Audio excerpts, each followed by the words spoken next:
Story 1. We had adopted a dog, Buddy, a year into our relationship. I paid the adoption fee, all the veterinary bills, and for his food, training, and other expenses. My name is the only one listed on all the paperwork and the microchip. When we broke up, she agreed that Buddy should stay with me since he was deeply bonded to me, and my apartment had always been his home. However, a month later, she began demanding that I give him to her, saying she was lonely and needed him more. I refused. So, here's the update. After I repeatedly told her no and eventually blocked her number when she started sending me harassing messages, I genuinely thought that was the end of it. I was mistaken. Last week, I was served legal documents. She is suing me. Not for ownership of the dog. Her lawyer was apparently smart enough to advise her that she has no legal claim there. Instead, she is suing me for $10,000 for emotional distress and what she calls loss of companionship. According to the claim, by withholding a shared emotional support asset, that's what she's calling my dog, I have caused her severe anxiety and depression. It also claims that I am unjustly enriching myself by keeping 100% of the affection and companionship of the dog we raised together. She even included selfies of herself and Buddy as evidence of their bond. I had no choice but to hire a lawyer. He read the complaint and immediately began laughing. He said it's the most frivolous and entitled lawsuit he's seen in years, and that we should have no trouble getting it dismissed. He's currently drafting a response and including a demand that she cover my legal fees once we win. The most unbelievable part: her mother called me not to apologize or de-escalate, but to suggest that I should just settle. She told me, "It would be easier for everyone if you just paid her something so she can move on. Think of it as a final breakup gift." At this point, I'm already out $2 million in legal fees just to defend myself against this nonsense. I fully intend to follow my lawyer's advice to the letter, and I will be countersuing her to recover every single penny I've had to spend because of this ridiculous situation. I honestly can't believe it's come to this. At no point did she express any true interest in taking care of Buddy. After the breakup, there were no questions about his health, his routine, or even if he was adjusting well. It's clear now that this entire lawsuit is not about the dog. It's about control and trying to pull me back into her life after I made it clear we were done. What makes this even more frustrating is that, throughout our relationship, she wasn't the one primarily responsible for Buddy. I did the vet appointments. I woke up early for walks. I took time off work when he was sick. I researched training methods and paid for a trainer. Buddy has always been my responsibility and my companion. We may have picked him out together, but everything else since then has been on me. The emotional bond she's claiming is valid only in the sense that anyone can grow fond of a pet, but love doesn't equal ownership, especially not when she's contributed nothing and agreed at the time of the breakup that he would stay with me. Now, because she's lonely and bitter, she's trying to drag me through the court system with the most absurd claims I've ever seen. The language in the lawsuit reads like it came straight out of a drama series. Unjust enrichment through monopolization of affection. That's not how companionship works, especially not when it's about a living being who can't even understand any of this. My lawyer said we will file to have the case dismissed immediately, and if the judge has any sense, it won't even make it to a hearing. We've compiled my receipts, the vet records, the adoption paperwork, and even statements from friends who knew how one-sided the dog care was. We're fully prepared. It's honestly exhausting, but I'm not giving in. I've gone out of my way to do everything right, and this feels like an attempt to punish me for moving on and setting boundaries. I'm not letting someone weaponize the legal system over a pet just because their feelings are hurt. For now, I'm staying focused, trusting my legal team, and making sure Buddy stays safe and stress-free through all this. He has no idea what's going on, and I'm thankful for that. He's just a happy dog who wants belly rubs and treats. And as for the final breakup gift her mother mentioned, I think I already gave one: peace and no contact. That's more than enough. Stay tuned, I'll update again after the court responds. Hopefully, next time I post, This will all be over and behind me. Story 2. When I was in high school, I dated a guy whose parents were part of a motorcycle riding group. It wasn't an actual criminal gang. It was a group of people who rode together, shared drinks, and regularly organized charitable events for the community. We often visited their clubhouse for dinners and gatherings. One evening, we attended a fundraising dinner for a fellow member whose wife had been diagnosed with cancer. They were hosting a ticket raffle to raise money, so I bought one for $10. I had never won anything in my life, so I figured I was just making a small donation and didn't expect anything in return. After the dinner and speeches concluded, they began the raffle. One of the prizes was a very high-quality children's Harley-Davidson leather jacket. It was valued at over $200 and was part of a limited release. It was an incredibly cool item. To my surprise, they called my number, and I had won it. I was obviously thrilled and collected the prize once the raffle wrapped up. Spoiler alert, I still have that jacket and continue to wear it even today. The jacket was a child size large. I'm a very petite person, and at 15 years old, I was even smaller, so it fit me perfectly. I put it on and wore it for the rest of the night. I received many compliments. Teenage me was delighted. Later that evening, while I was alone, a woman approached me. She bluntly asked if she could buy the jacket for her son. She offered me $50 for it. I declined, as it was a very expensive jacket. I had won it fairly, and I wanted to keep it. She looked confused and said, "But it's for a boy. It's a boy's jacket. It's not meant for teenage girls." Mind you, I was currently wearing the jacket at that moment. I repeated that I wasn't selling it. I would be keeping it, and I didn't care that it was technically designed for boys. She persisted, saying again that her son would wear it because it was for boys. I started to feel extremely uncomfortable as she had me backed up against a wall and wouldn't let the conversation go. My boyfriend's mother noticed I was distressed and immediately walked over to intervene.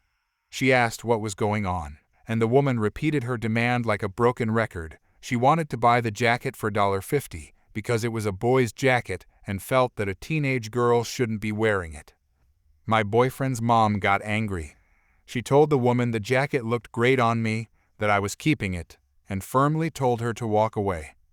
The entitled woman looked me directly in the eyes and said, "You are a very rude young lady, and you're wrong for wearing a boy's jacket." By that point, I was upset and just wanted to leave.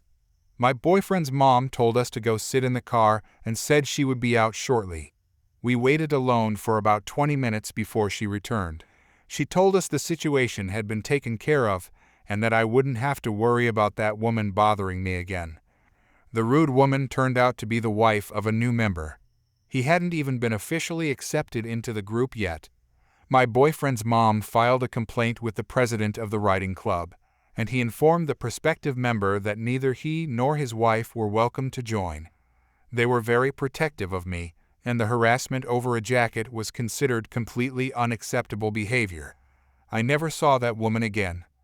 I still have the jacket and wear it to this day. I don't ride anymore, but it's warm and waterproof.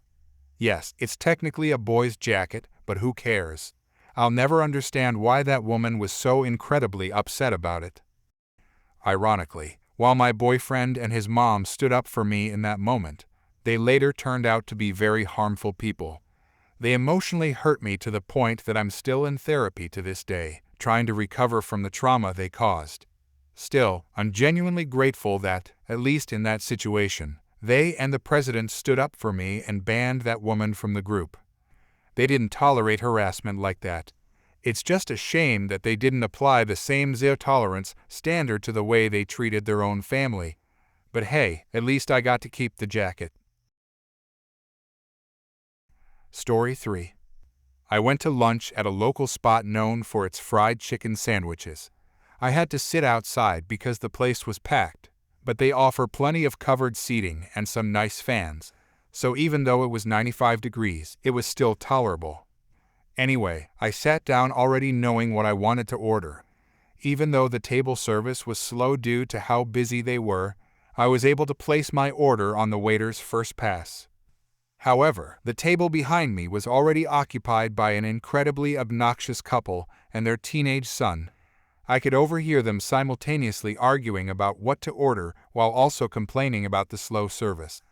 I think they were in a different waiter's section though, because they were still waiting to order even after the waiter had left my table. Eventually, someone came to take their order, accompanied, of course, by more complaints. Poor waiter. Less than 10 minutes later, my food arrived. "Aw, heck no," yells the dad. "That guy got here like 10 minutes after us, and he gets his food first." At first, I thought he was complaining to the waiter, but no, these comments were directed at me. Hey jerk, Wycombe, yes. This is apparently some alternate reality, and he literally said, "Wycombe, you got your sandwich first? Hey? You hear me?" I ignored him, but this guy actually got up, walked over behind me, and literally took my plate from the table before I'd even taken a bite. "You can wait, buddy. My kid's hungry." Up to that point, I hadn't heard a single word from the kid, so if he was hungry, he was expressing it only through some sad puppy eyes. "Eat it," says the dad. Okay, so here's the thing. This place serves spicy chicken, and I mean really spicy. They have like 7 different levels of spice, and George, that's me, likes his chicken extra hot. I had ordered the next to hottest option, which is a combination of Scotch bonnet and ghost pepper sauce, not pure ghost pepper, but still, it's hot enough to make you cry, and as my kids say, I've probably burned off most of my taste buds by now. So this kid, at his aggressive dad's urging, takes a massive bite out of my sandwich before I can even stand up and say a word. Like before I can even rise and say, "What in the world just happened?" The kid has already taken a Cookie Monster-sized bite out of a sandwich coated in a sauce that hovers around 1 million Scoville heat units. And the gagging is immediate. You know that one wild college party where people were chugging some suspicious fruity concoction, and 30 minutes in, the backyard echoed with regret. Yeah, that. He's gagging, choking, and then he vomits all over his dad. His mom starts screaming. The people at the next table jump up in shock. Plates are falling. The aggressive dad starts yelling at me, "What did you do to my son?" And I just start laughing. I'm standing there at my picnic table while chaos erupts around me. 2 waiters come running over. The dad is still yelling. The kid is wheezing and coughing. The mom is crying. Someone at the next table is literally crying from laughter, while another person looks like they might get sick. The laughing guy from the next table steps in between the dad and me. He looked like a real-life version of the red anger character from Inside Out. We explain what happened to the manager who just arrived, conveniently at the same moment their food shows up. Anyway, they end up packing up their meals to go, are informed they are not welcome back at this restaurant, and the staff begins cleaning up. The manager takes me inside, gives me a replacement meal, a $50 gift card, and politely asks me not to write a negative review or file a complaint. So that happened. 2025, folks. It's a wild ride out here. Story 4. I've been dealing with some serious health issues for the past few years. Without going into too much detail, I've been struggling with an eating disorder that makes it really hard for me to keep food down or even drink enough water some days. It's been a long battle, and I wasn't in a good place mentally or physically when this happened. My boyfriend and I had been planning to go to our county's 4-H fair for weeks. We both work crazy schedules, and this was literally the only day we could make it work before the fair ended. The weather forecast wasn't great. They were predicting temperatures in the 90s, but we figured we'd tough it out for a few hours and have some fun. The day started out okay. We got to the fairgrounds around noon and immediately hit the rides. The Ferris wheel, the spinning teacups, a few of the smaller roller coasters. It was actually pretty fun at first, despite the heat. But after about an hour of walking around in the blazing sun, both of us started feeling pretty rough. I hadn't eaten anything in 3 days and had barely touched any liquids. My boyfriend didn't know how bad things had gotten with my eating disorder. I was trying to hide it from him because I didn't want him to worry. but the combination of the heat, dehydration, and malnutrition was hitting me like a truck. My hands started shaking uncontrollably. Every few steps, I felt like I was going to collapse. The world kept spinning around me, and I had to grab onto my boyfriend's arm just to stay upright. My boyfriend noticed how pale I looked and asked if I was okay. I told him I was fine and just needed some water and shade. We grabbed a couple of water bottles from a vendor and started looking for somewhere to cool off. Most of the buildings were packed with people, but we found this art display building that was basically a converted garage. It had a huge industrial fan in the back corner, and there were paintings and sculptures scattered around the walls. The building was completely empty except for us. I walked straight to the back where the fan was and sat down on the concrete floor in front of it. I wasn't blocking the fan at all. I'm pretty small, and this thing was massive. I just needed to get some air circulation and cool down before I passed out. We'd been sitting there for maybe 5 minutes when this woman walked over to us. She was a big lady, probably in her 50s, with greasy hair and clothes that looked like she'd been wearing them for days. She had this entitled attitude from the second she opened her mouth. Karen walked up to us and announced that we couldn't sit in there because it was an art display, not a place to hang out. I looked around the building. We were nowhere near any of the artwork. We weren't touching anything or blocking anyone's view. In fact, she was the first person we'd seen come into the building since we'd been there. I apologized and explained that I was having some heat sickness and just needed to sit there for a few minutes to cool down. Karen said she didn't care what my problem was and repeated that we couldn't just sit wherever we wanted. She insisted this wasn't a lounge area. My boyfriend tried to reason with her, pointing out that we weren't bothering anyone and would move if other people needed to see the art. But there was nobody else there. Karen got more agitated and declared that rules were rules, regardless of the circumstances. What made this even more ridiculous was that when I looked outside, I could see her friends sitting right outside the building's entrance. They were literally blocking half the walkway between buildings, making it hard for people to get by. But apparently we were the problem for sitting quietly in an empty corner. I tried again to explain that I understood her concern, but I really wasn't feeling well and we weren't touching anything or getting in anyone's way. Karen's voice got louder when she insisted she didn't care how I felt and demanded that we leave immediately. My boyfriend stepped in and explained that I was having a medical issue and we'd be out of there when I felt better. Karen snapped back that my health wasn't her problem and repeated that this was an art display, as if that explained everything. This went back and forth for another minute. She kept repeating the same things over and over, getting more agitated each time. Finally, she rolled her eyes, let out this dramatic huff, and walked back outside to her friends. My boyfriend wondered out loud what her deal was, noting that there was literally nobody else in the building. I said I didn't know but suggested we just ignore her. I asked him to see if he could get us a ride home. He started making some phone calls while I focused on not throwing up. The fan was helping, but I still felt terrible. I could see the woman outside talking animatedly to her friends, pointing at the building and gesturing wildly.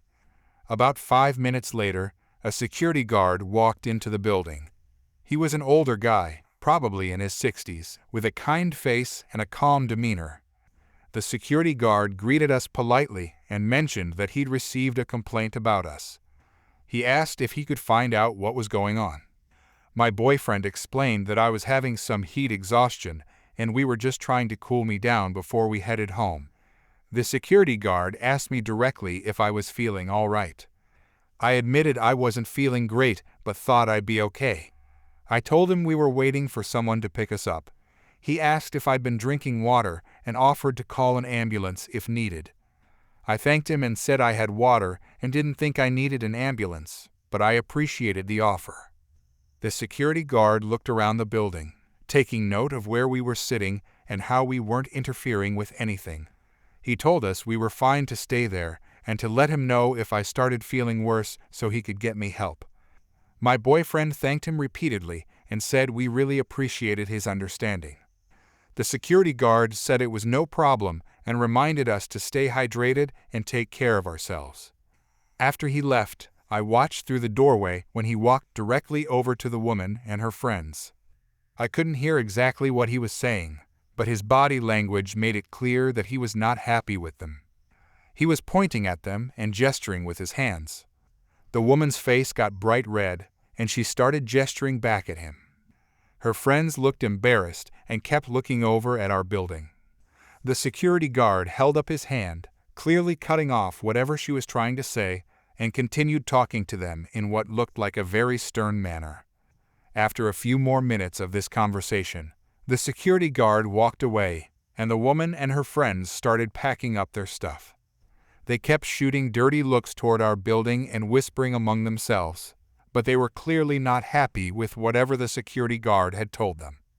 Karen kept staring at us through the doorway, making these exaggerated gestures and shaking her head dramatically. Her friends looked like they just wanted to leave, but she kept going on and on about something. Every time I looked over, she was pointing at us and rolling her eyes. My boyfriend said he wished he could have heard what the security guard had told them. I agreed and noted that whatever it was, she was definitely not happy about it. By the time our ride arrived, the woman and her friends had completely disappeared. I have no idea where they went, but they were long gone. I was still feeling awful, but seeing her get told off by the security guard definitely made me feel a little better about the whole situation. The walk to the parking lot was rough. I had to stop twice because I felt like I was going to faint. When we finally made it to the car, I collapsed on the grass next to the parking area. Both my boyfriend and I ended up throwing up a little bit from the heat exhaustion. The ride home was a blur. I threw up again into a cup that my boyfriend had grabbed from the fair. I felt absolutely terrible, but I kept thinking about that security guard standing up for us and telling off that entitled woman who had made our bad day even worse. Looking back on it now, I can actually laugh about the whole thing. Here we were, clearly struggling with a medical issue, and this woman's biggest concern was that we were sitting in the wrong spot in an empty building. Some people just can't stand seeing others exist in spaces they think they control. The security guard, oh, he was amazing. He could have easily told us to move along, but instead he offered to help and then went out of his way to deal with the person who was actually causing problems. That's the kind of person you want working security at a public event. Story 5. I, a 38-year-old female, am fortunate enough to be surrounded by wonderful people in my neighborhood. Most of them are kind, respectful people that anyone would be happy to interact with. But of course, there's always that bad apple. The family who lives across the street from me has a mom and a dad who are the definition of entitled parents. I have many anecdotes of their bad behavior and will be sharing them here with you. The first story I'd like to share was actually narrated to me by my next-door neighbor when I first moved into my house. I suppose she was trying to warn me, and today I can see why. This incident happened over 3 years ago. The couple that lives right next door to the entitled mother is quite elderly. They're both retired but are still quite active and often babysit the small children in the neighborhood as a favor. Back then, the entitled mother and her family had just moved in and their nonsense was not known. The nice elderly couple, I'll call them Mr. and Mrs. Awesome, went over to their home and welcomed them to the neighborhood. They told the entitled mother and the entitled dad that if they ever wanted their kids looked after when they weren't there, they, Mr. and Mrs. Awesome, would be happy to do so. About a month after that, the mother asked Mrs. Awesome to watch the kids for the day, as she and her husband would be visiting family. The elderly couple agreed. They took the entitled kids, the girl and boy, to their home where a few of the other neighbors were also there. The entitled girl had cruelly mocked a little girl, the child of another neighbor, while at Mr. and Mrs. Awesome's house. The poor girl had started crying. The elderly couple told her off gently, and when the entitled parents came to pick up their kids, they had a talk with them as well. I'm told that they explained to them in a very patient manner that this wasn't just kids being kids, and that the little girl who had been bullied was sensitive about her stutter. Their entitled girl was asked to apologize, which she did. One would think that this would be the end of it. But one does not think like an entitled jerk. A few weeks after this incident, it was one of the entitled kids' birthdays. I honestly can't remember which one. The entitled mother decided to invite the little girl with a stutter. The girl's parents must have thought this was a goodwill gesture. The child went to the birthday party, none the wiser of what awaited her. When the little girl's parents came to pick her up, the child was in tears. Her eyes were swollen. You see, the entitled mother had ambushed the girl. She got the child to stand in the middle of the room and told the other kids that she was a liar who had gotten the entitled girl in trouble. The entitled mother then asked the little girl to apologize to her daughter right there in front of people. The little girl tried to tell her side of the story, but then her stutter wouldn't let her speak clearly. The other kids at the party laughed at her, and she was humiliated. This was the mother's idea of revenge on a child who had been bullied by her kid. When the girl's parents comforted the entitled mother, she got defensive and told them their daughter was a drama queen and trying to get attention. Some more words were exchanged, and it was the last time the child went to the entitled mother's home. Mr. and Mrs. Awesome were aghast when they heard about this and gave the entitled mother an earful. They also stopped babysitting entitled kids. This is only one example of this entitled couple's monstrous behavior. There's so much more. Story 6. Not sure if this is the right sub, but it sort of fits. I've been reading posts, and it reminded me of this. Hope you enjoy it. I'm female and was 24 at the time. This happened over the course of a few weeks about 2 years ago.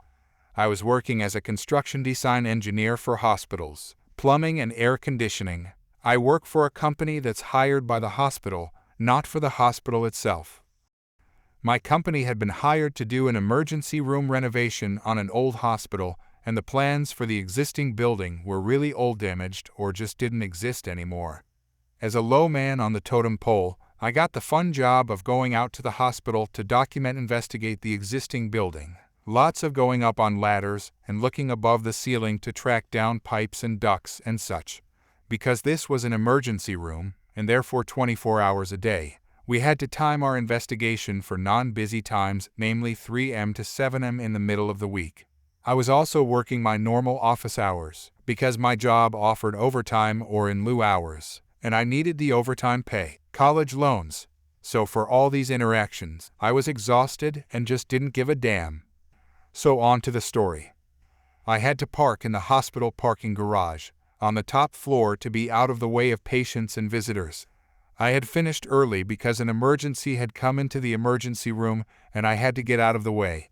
I had some extra time, so decided to close my eyes for a bit before driving to the office. When I was woken up by a tapping on my window, a man was peering in the window. We will call him Parking Dude. I waved at him thinking he was just making sure I was all right. I was sleeping in a hospital parking lot. Parking Dude gestured for me to roll down my window, so I cracked it to hear him better. He gruffly declared that employees are to park in the back lot or on the street if that's full. Next time I'll have you towed. He then turned and marched back to his golf cart, which he blocked me in with. As I called out, "I don't work here," he left. I left and went to work thinking it was a one-time deal. Little did I know. Over the next few visits, I came back to my car to find increasingly angry parking tickets about parking in employee parking from now on. They were printed on 4A and very obviously homemade, with a blurry hospital logo and word art parking enforcement across the top. The notes threatened booting, towing, and demands for my supervisor's name so I could be reported. I wish I still had them to share with you, my coworkers, and I had quite a laugh over them. I even left a note on my dash saying I wasn't an employee, and the next ticket had a rant about lying, and that you will be written up for lying once I get your supervisor's name. Then one morning I came out to find Parking Dude waiting for me. He had blocked my car with his golf cart and was grinning at me like a cat who got the cream. I walked up to him and he said, "Employees have to park in the back lot. You are in so much trouble, I demand to speak to your manager." Yes, he really said it. Give me their name and number and the department you work for. I won't let you leave until you give me your manager's name. He did have my car blocked in. I tried to explain that I wasn't an employee. I pointed out my outfit: work boots, jeans, safety glasses, and a tool belt with flashlights, tape measures, lasers, and a clipboard with my drawn plans, and told him that this is where hospital admin had told us to park. But he insisted that my disguise wasn't going to trick him and demanded to speak to my manager. I was so exhausted and wasn't really up to arguing, so I just pulled out my business card and my boss's card and handed them over. I had told my boss about this, and he just told me to ignore it, as he had confirmed with the hospital that's where I was supposed to park. This dude pulled out his phone and called my boss and reported me. My boss, an older gentleman who is also president of the company, later told me he had told parking dude that he had to let me leave or he was calling the police. When the dude hung up, he told me, "I'm letting you leave this time, but next time you park here, I'll boot your car and find your real manager's number and report you. Some trick with your friend won't work." He got in his golf cart and zoomed away. Luckily, my boss found this whole thing hilarious. It was about a week before I went back. Bad weather, busy emergency room, no work for me, and I was almost done with my task. I would be back after construction started. But it's all on hold now because of COVID. I had finished for the day once again and headed out to my car, to find he had sort of done what he had threatened.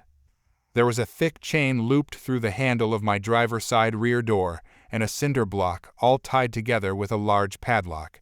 I knew this guy was a bit nutty, but I also had figured out he didn't have any real authority, so to find this half-clever, half-poorly thought-out ball and chain attached to my car was a bit of a surprise.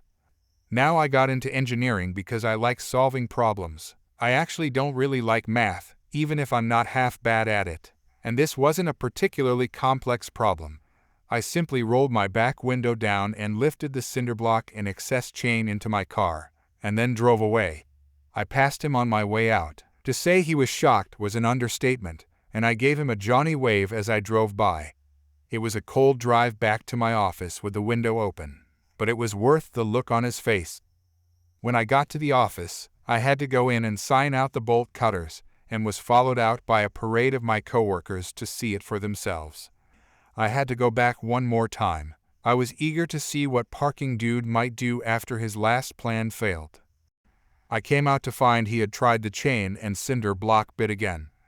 This time, he had wrapped the chain around the bottom of the wheel a few times, and had the cinder block tied pretty close to the wheel and the chain through the handle again. It was definitely chained in a way that would take a lot more ingenuity to get out of. Or a pair of bolt cutters I hadn't returned to the office, just in case. I cut through the chain, unchained the car, and then loaded the whole lot into my trunk. Parking dude must have been harassing some other person, because he only pulled up as I was backing out of the spot. He blocked my car again with his cart and jumped out. He came to my window, and I did roll it down just to see what he had to say. Hey, where are the chains? How did you get loose? This is stealing." "Is it stealing to take stuff he attached to my car? I will have your job for this." I never did hear the rest of the rant, as I yelled, "Magic, and I am not an employee," during a pause for breath, and drove around his cart and away. It was the most dramatic exit of my life, and will probably never be topped. It was my last day there, for now, and I've since gotten a new car, so I'm not sure if I'll run into parking dude again. I'd like to think he is still puzzled over how I managed to unchain my car. My boss did lodge a complaint, but I don't think anything came of it.